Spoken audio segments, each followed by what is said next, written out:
Hi, this is Dot IkwerreGirl Acheru, and you are listening to Talk to Dot. Still on the matter of the royals, Prince Harry and Meghan Markle. There's quite a lot going on, but it's an opportunity to talk about the possibility of things from the other point of view, which is Meghan really the victim, or is she a narcissist? Is Harry the victim, or is he the narcissist, or are they just all trying to flee from a very, very toxic environment?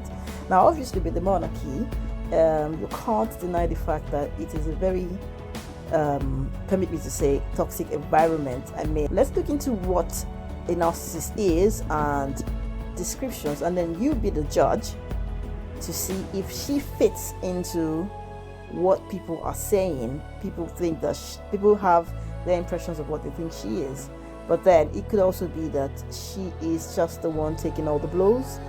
Now, everyone knows a narcissist or two. They are always talking about themselves, bragging about their accomplishment, britling at the slightest criticism, and of course training for the mirror. Well, as it turns out, not every narcissist is so easy to spot. In fact, if you take the covert narcissist, for instance, you'll find out that it is a little bit more difficult to spot a covert narcissist, which is potentially what we are dealing with in this case. But like I said, my point of view is just to point out a few things, and then you be the judge to see if Meghan Markle falls into the category of a covert narcissist. So with a covert narcissist, there will be certain signs that we need to look out for. Passive self-importance, where the more overt and extroverted narcissists will be obvious in their elevated sense of self and their arrogance when interacting with others, the covert narcissist may be less obvious. The covert narcissist certainly craves importance and thirsts for admiration, but it can look different to those around them. They might give backhanded compliments or purposefully minimize their accomplishments or talents so that people will offer them reassurance of how talented they are. The overt narcissist will demand admiration and attention, where the covert narcissist will use a softer tactic to meet those goals. The covert narcissist will be much more likely to constantly seek reassurance about their talents, skills, and accomplishments, looking for others to feed that same need of self-importance. Blaming and shaming, a very popular one. Shaming others is a wonderful tactic of the narcissist in order to secure their sense of an elevated position in relations to others. The overt extroverted narcissist might be more obvious in their approach to gaining leverage, such as explicitly putting you down, being rude, criticizing you, and being sarcastic. The introverted covert narcissist may have a more gentle approach to explain why something is your fault and they are not to blame. They might even pretend to be a victim of your behavior to put themselves in a position to receive reassurance and praise from you. At the end of these interactions, the goal of the narcissist is to make the other person feel small. Creating confusion is, although not always sneaky, some covert narcissists can take joy in creating confusion for someone they are interacting with. They may not engage in blaming or shaming, but instead causing people to question their perceptions and second-guess themselves. Another way to create leverage between themselves and another person, the covert narcissist needs to use tactics like this to elevate themselves and maintain power in the interaction. If they can't get you to question your perception, then this allows them the opportunity to manipulate and exploit you more. Procrastination and disregard.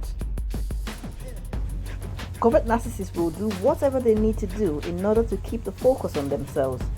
So where an extroverted narcissist will blatantly push you aside and manipulate you to accomplish their goal, the covert narcissist is a professional at not acknowledging you at all. It is not a coincidence that narcissists in general tend to gravitate towards interacting with caring, compassionate people. The covert narcissist recognizes those opportunities for manipulation as well. They have no problem letting you know that you are not important. Emotionally neglectful.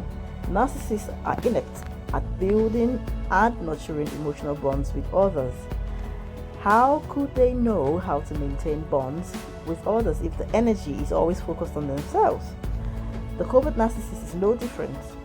So, although they appear kinder and less obnoxious than their extroverted counterpart, they are not emotionally accessible or responsive either. You will likely not receive many compliments from a covert narcissist, remembering that they are always focused on staying elevated to maintain their sense of self-importance. It is easy to understand how a covert narcissist would find it difficult to compliment you. There are usually little regard for your talents or abilities. The narcissist has no regard for these things at all. Giving with a goal.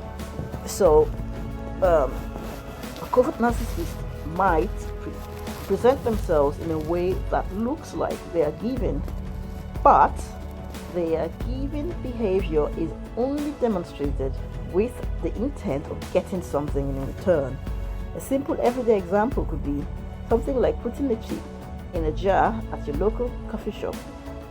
A covert narcissist would be much more likely to put their tip in the jar when they know the barista is looking, in order to help facilitate some kind of interaction that allows them to be praised for giving.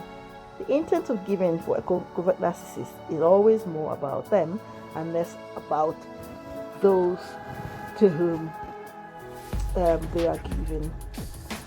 So if we look at the case of Prince Harry and Meghan Markle, it will be so easy to say that she's got some passive self-importance, like she likes to be in the spotlight. If you look at the point of blaming and shaming, well, no one likes her, the tabloids are on her case, people are attacking her, it's difficult to live with the royals, let's move out of Buckingham Palace, now let's leave the country, creating confusion. As you can see, there is so much chaos in the royal family now. Procrastination and disregard, these are things that we've seen over time with, in the case of the royals. So some people have studied her body language and all of that and say that there isn't so much emotion. When you look at the point of emotional neglect, you can see she seemed to be so close to her father, but then all of a sudden there is no connection between both of them. We don't hear so much about her mom anymore. It looks like, I don't know, you can see the wedding as well. Not so many people from her side attended, it almost looks like both of them are now in a world of their own, an island where it's just about them. In terms of giving with a goal, she is very charitable and she goes out to do stuff, but notice how a lot of times, like for instance the trip to South Africa, it was an event where they went to see victims of rape, accidents, health, disabilities and stuff like that. But then even in that trip they gave an interview, and in that interview she talked about how difficult life was for her and living with the royals.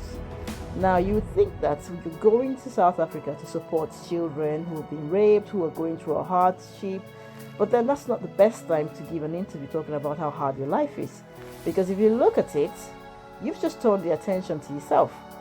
Imagine, those kids in South Africa, I think they would give their left arm and their right arm, left foot and right foot, to be you.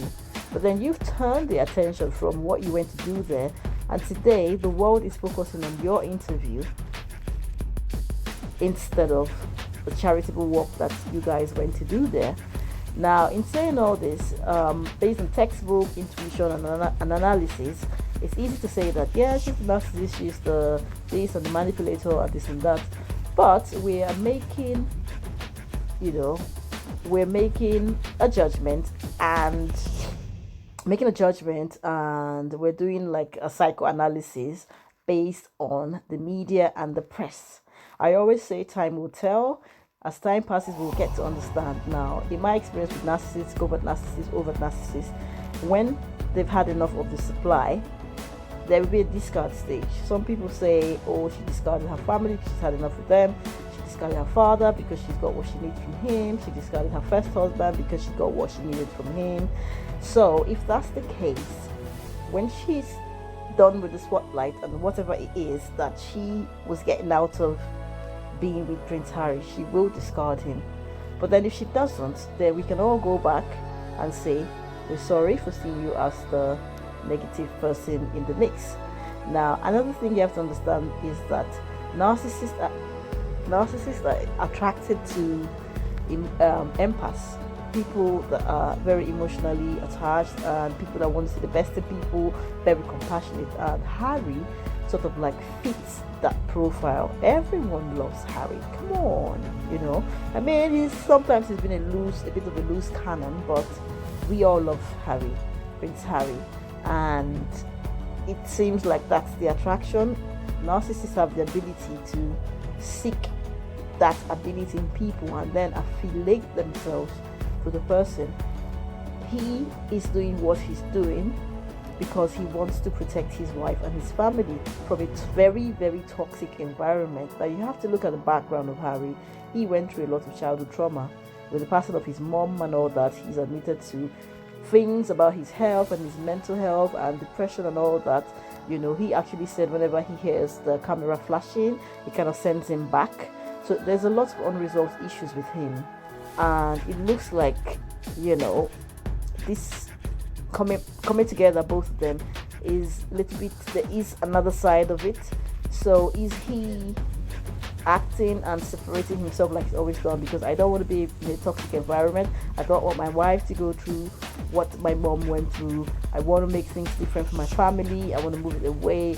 Or is it a case where he believes he's doing that, however someone is the puppet master manipulating him to do those things? Right, so if you've been in a toxic or a narcissistic abusive relationship, it would be very important to hear your comments and your thoughts about the royals. Thanks for watching. Please subscribe.